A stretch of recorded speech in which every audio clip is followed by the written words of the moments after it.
Assalamualaikum semuanya sahabatku, para pencinta, para habaib dan para ulama. Alhamdulillah kabar kehilangan yang dari kemarin itu sudah ditemukan orangnya. Dia hadir dengan sendirinya ya sahabat. Tapi kehadirannya membawa kabar buruk lah. Ternyata dia biasa main hantam dari belakang. Dia semprot dari belakang. Kita simak videonya, apa semprotan dia dari belakang kepada Gus Romel ya sahabatku. Karena memang manuskrip itu manuskrip palsu. Faqih Muqaddam tidak pernah bertemu dengan Ali bin Jadid. Ali bin Jadid tidak pernah punya murid namanya Faqih Muqaddam. Lihat di dalam kitab As-Suluk. Faqih Muqaddam siapa Ali bin Jadid disebutkan siapa guru-gurunya. Di As-Suluk 732 sudah ada. Muridnya siapa-siapa sudah ada semua. Mertuanya saja Semudafi dicatat. Adiknya Abdul Malik dicatat. Tetapi seorang murid bernama Faqih Muqaddam tidak pernah dicatat.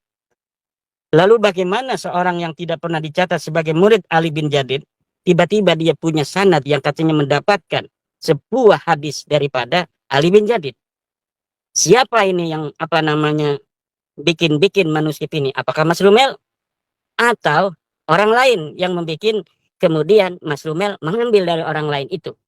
Sebenarnya saya sudah mempunyai tuduhan karena apa? Tulisan yang tertera itu mirip dengan tulisan seseorang di masa lalu di tahun 1960-an yang saya mempunyai manuskripnya juga. Cara menulis alifnya mirip, cara menulis lam alifnya juga mirip. Tetapi kita tidak boleh mendahului untuk menuduh. Hanya berdasarkan kecocokan, berdasarkan kemiripan, jawabannya sudah ada di saya. Tetapi kita tunggu Mas Rumel untuk menjawab.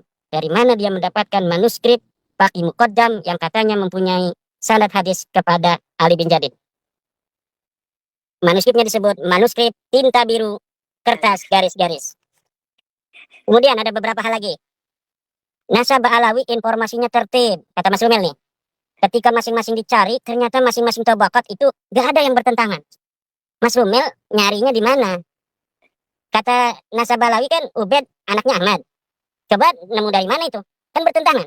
Klaimnya Ubed anaknya Ahmad bin Isa, tetapi kok ternyata tidak ditemukan datanya. Itu berarti ta'arud. Dari mana Mas Rumel bisa mengatakan bahwa Nasab Alawi informasinya tertib? Ketika masing-masing dicari, ternyata masing-masing tabaqat gak ada yang bertentangan. Ini dari mana cara berpikirnya? Lah sudah jelas ketika kita melihat, kita mencari Ubed, benarkah dia sebagai anak Ahmad? Tidak ada kitabnya. Benarkah Ubed punya anak Alwi? Enggak ada kitabnya di abad ke-4 sampai abad 9. Ketika kita mencari Alwi punya anak Muhammad, enggak ada. Muhammad punya anak Alwi, enggak ada. Ali punya anak Ali, enggak ada. Ali punya anak Sohib Mirbat, tidak ada. Kita cari Sohib Mirbat di Difar, tidak ada. Kita cari Sohib Mirbat di Tarim, tidak ada. Kita cari Faqih Muqaddam di Tarim, tidak ada. Kita cari Faqih Muqaddam di kitab ulama, tidak ada. Lalu maksud Mas Rumel sangat rapi, kemudian apabila diverifikasi ada itu dilihat dari mananya. Nah ini perlu dijawab oleh Mas Rumel. Kemudian mengenai Al-Khatib. Al-Khatib menulis kitab Iqdul Barohin. Iqdul Barohin apa ini? Sebelum dia menulis kitab Al-Jawhar Safat. Mas Rumel, saya sering sampaikan bahwa Abdurrahman Khatib ini sosok yang bermasalah. Sosok yang problematis. Kenapa? Karena ulama-ulama, tabaqat, ulama-ulama biografi para ulama menyebutkan dia itu wafatnya 724 Hijriah. Lihat kitab Mu'jamul Mu'allifin, juz 5 halaman 185. Lihat kitab Hadiyatul Arifin, juz 1 halaman 526. Kitabnya jelas bisa diakses. Seorang yang bernama Abdurrahman Al-Khatib yang memiliki kitab Al-Jawharus Safaf itu wafatnya 724. Bagaimana orang yang wafat 724 Hijriah dia bisa menulis seorang yang hidup di abad ke-8 seperti yang hidup di abad 9 seperti Abdurrahman As-Sigaf, seperti Al-Idrus. Bagaimana orang yang sudah meninggal di dalam kitabnya ada nama-nama Balawi. Kalau kita mau konsisten bahwa Abdurrahman ini memiliki kitab Al-Jawharus Safaf, di dalam tradisi Balawi katanya Al-Jawharus Safaf pengarangnya namanya Abdurrahman Khatib, meninggalnya 855. Ulama mana saya tanya yang pernah menuliskan seorang yang bernama Abdurrahman Al-Khatib yang punya kitab Al-Jawharus Safaf meninggal 855. Tidak ada. Inilah yang saya katakan, kenapa saya selalu mengatakan tuduhannya kepada Ali Asakron. Karena kitabnya sudah jelas, kemudian apa titik mangsanya jelas, wafatnya 895, kitabnya sudah dicetak, muntasir fi anha'il alam, kita bisa akses bersama, maka ujung tuduhan itu kepada sesuatu yang bisa diakses bersama. Kalau Al-Jawhar Safat, nggak ada yang bisa mengakses. Orang kediriannya saja, kitab Al-Jawhar Safat itu tidak jelas. Pengarangnya saja tidak jelas. Maka sesuatu yang tidak jelas, Mas Rumel, kita abaikan. Andai pun betul dia itu 855 wafatnya, dia itu muridnya Abdurrahman Segaf.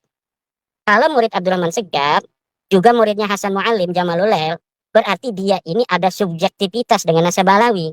Maka walaupun dia bukan Balawi, ini kita masukkan satu genre, dia sebagai naskah internal yang tidak bisa menguatkan nasab Balawi dan tidak bisa disebut sebagai naskah eksternal.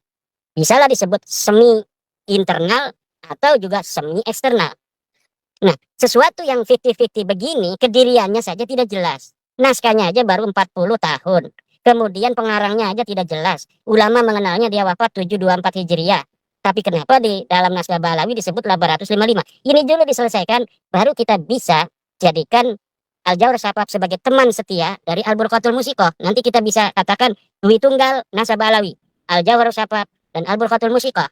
Tapi sampai saat ini Mas Rumel, kita harus konsisten. Di dalam beristidlal, sesuatu dalil itu harus nyata. Dalilnya harus ada bukti materialnya, dalilnya harus jelas. Kalau Al-Jawhar Safat tidak jelas. Nah, inilah yang terakhir yang dapat disampaikan oleh Mas Rumel Abbas, Kang Rifki. Jadi hanya berdasarkan satu, naskah atau manuskrip tinta biru. Yang kedua, kembali ke Jawharus Safat di abad 9. Dan itu pun belum jelas. Hal-hal yang sangat dinantikan oleh para mukibin, adanya manuskrip di abad 4, 5, 6, 7, 8, itu jauh panggang daripada api. Dan inilah hakikat dari nasab Alawi. Secara metode ilmu nasab tidak bisa diterapkan, karena dia tidak bisa diisbat dengan kitab, karena tidak ada kitab yang menerangkan tentang nasabnya selama 550 tahun. Dilihat dari teori penetapan nasab dengan surah istifadah mempunyai syarat, dia tidak boleh ada mu'arid, dia tidak boleh ada penentang. Sedangkan nasab Balawi ditentang oleh As-Sajarah Al-Mubarakah.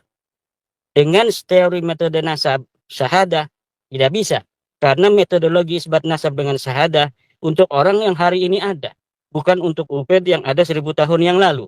Begitu pula dengan metode ikrar. Maka seluruh metodologi di dalam bagaimana cara menetapkan nasab tidak bisa mengisbat Balawi. Kemudian manuskrip sama sekali tidak bisa berikan oleh Mas Rumel atau yang lainnya. Secara DNA platnya G. Sudah jelas menurut para peneliti sampai hari ini bahwa plat G itu bukanlah keturunan orang Arab.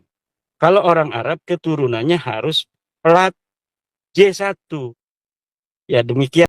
Terima kasih Pak Imad sudah menjawab, dan terima kasih sudah nyemprot dari belakang.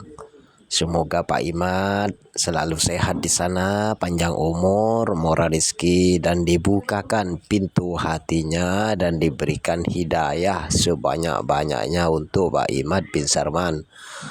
Emang